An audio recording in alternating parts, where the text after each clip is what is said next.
Globe Finance headlines of the CBC Evening News. Marston Gibson sworn in as Barbados' Chief Justice. The QEH on the road to recovery. And in sports, the last Barbadian world champion hopeful on the line tonight. With the compliments of Globe Finance, those are the headlines of tonight's edition of the Evening News. Next on CBC. Credible, balanced, committed. This is the CBC Evening News. A very good evening to you. I'm Lisa Lord with the CBC Evening News. The new Chief Justice of Barbados intends to leave the judicial system in a better position than he has found it. Marston Gibson made this declaration to reporters after taking the oath of office before Governor General Sir Clifford Husbands at Government House. Or Sean Farrell report. The new CJ said he had a number of ideas to help address some of the problems being experienced in the judiciary, but he wanted to consult with people in the system before proposing solutions. I have some ideas. Some of them I will mention on Monday when I deliver the speech at the opening of the law term. But again, they're just going to be ideas because at this point, not knowing the context in which these ideas are to bear fruit, it might be that the ideas are either premature and won't work, or it's that they need to be a little tweaked a little bit, or for one reason or other, the ideas may or may not work. And so what I wish to do, as I said, is to look, listen, and learn before I do anything major.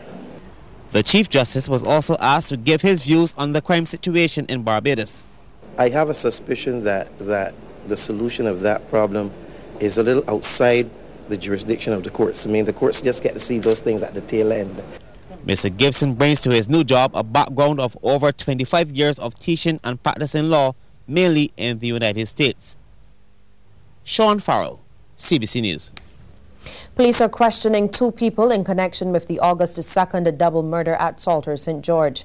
According to lawmen, one of the suspects was held earlier this week in an operation in Christchurch after weeks of investigations into the murders of 79-year-old Arthur Chatterton and his son-in-law Austrian Gerhard Stock. One of the men being questioned is believed to be a United States deportee. The other individual was also caught after a number of police operations. Lawmen are also questioning another man in their investigations into Tuesday night's stabbing death of 17-year-old Justin Jean of Kingston Terrace, Christchurch. Jean was involved in an altercation with another man when he received a stab to his chest. The incident occurred at Kings Court Lodge Road in Christchurch. Well, Education Minister Ronald Jones has been commenting on the increase in criminal activity in Barbados. He says Barbadians must stand up to the threat of crime in the country and stop hiding. Mr. Jones believes young people must be taught that life is important and they should not resort to violence. Right now, the society itself is hiding, or isn't touching me. It is not affecting or infecting my family. So I really don't care. But unless they lend their vigilance and their voices to the process, they too are going to become consumed by what is happening. These people are not speaking out because they're safe behind their barricaded fences or their closed gates. We'll eventually get to them. We have all to speak out. We have to assist the security forces by identifying those elements. Management of the Queen Elizabeth Hospital says it is not in a position to change the terms and conditions under which doctors operate there. Chief Executive Officer Dr. Dexter James says any variations must be approved by the Ministry of the Civil Service. Commenting on the stalled negotiations with the Barbados Association of Medical Practitioners, he said the QEH was ready to resume talks. Dr. James has dismissed suggestions by doctors that their claims are not about money. According to him, all of the terms and conditions have financial implications, and he has given some examples. Estimated contract gratuity currently paid to doctors is about $2.6 million at the 20% mark. If we were to implement that recommendation of 50%, contract gratuity will move from $2.6 million to $6.5 million. And there are many more terms and conditions that have similar financial consequences to the QH and indeed the taxpayers of this country. Dr. James has also explained that changes to the contracts with the doctors will have far-reaching consequences.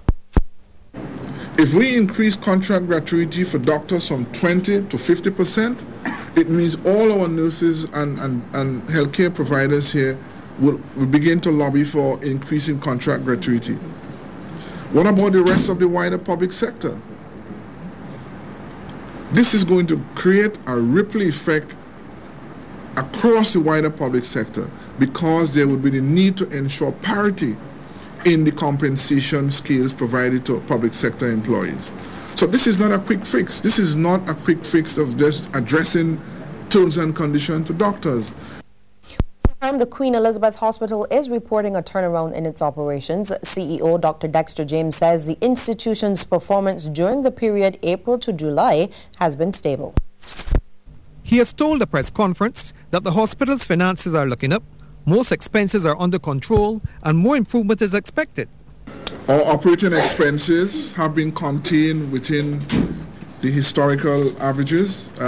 Previously, our operating expenses were about $1.2 million per month.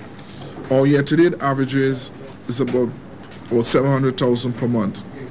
So in short measure, we have been able to control and contain our costs within historical trends, and therefore demonstrates what management is doing to make sure that we could demonstrate a higher level of stewardship with the funding provided to us. Dr. James has also announced that the hospital's major development project, a near $15 million electrical upgrade, is expected to be completed in December. This project will position the QH to provide sustainably its electrical requirements now and in the future, so that thereafter we can now look at major upgrades, in terms of medical equipment to the QH. At this stage, we're very constrained because the plant is very fragile, and we would not be very cautious in installing or implementing any new pieces of machine in a situation where you have electrification being very, very volatile. The hospital is also working on 3 other major projects. Project manager Dean Eccleston says they are all located in the Lions Eye Care Center. The upper floor, the intent is for it to be refurbished to get the operating theaters that are on that floor back on stream. The floor down is allocated for ophthalmology to reoccupy and use, and then the first floor to be for the creation of the cardiac suite. Right now it's presently just a vacant area. Mr. Eccleston says final preparations are being made to the temporary home for the ambulance service at the old Ministry of Health building on Gemmetts Lane. Mike Goddard, CBC News. There are numerous business opportunities which can be created by utilizing the surplus of sargassum seaweed that has been washing up on our shores. Former head of the Barbados Agricultural Society, Carla Brathwaite, told CBC News the most obvious is as a fertilizer. Our Ron Brathwaite reports. Speaking on CBC's Talk It Talk radio program, Mr. Brathwaite said Barbadian farmers are allowing a prime business opportunity to go a-begging from the influx of sargassum seaweed that is washing up on our beaches. He said the presence of this seaweed can be deemed a blessing in disguise, especially for local farmers. Mr. Brathwaite believes there's definitely a commercial aspect to this organic matter with no real cost. It is enough now to be able to do a commercial entity with it. It can be taken, ground, and it can be bagged, and it could be sold as fertilizer. You don't even have to go to compost it now, because it would be in a state where once ground and bag, it would be good enough to apply right away. This was supported by government entomologist Ian Gibbs, who noted that the use of seaweed in agriculture is nothing new. It's a natural gift to us, and we should make as much use out of it as possible, because again I say it's been used in many countries, and I was up to yesterday someone, older person in Barbados was telling me about how it used to be used in the sugarcane fields years and years and years ago. I mean, this is apparently not a new phenomenon. With assistance from government, it is believed that this venture can become a reality. Mr. Brathwaite said there were already large deposits of seaweed floating in waters of the Caribbean, waiting to wash ashore. The thing about it is to take it now off the beaches. Don't throw it away. Don't bury it. Bring it inland and put it into an area where you can compost it properly, and then be able to utilize it as fertilizer later. Yeah. I don't think we should be purchasing fertilizer from overseas.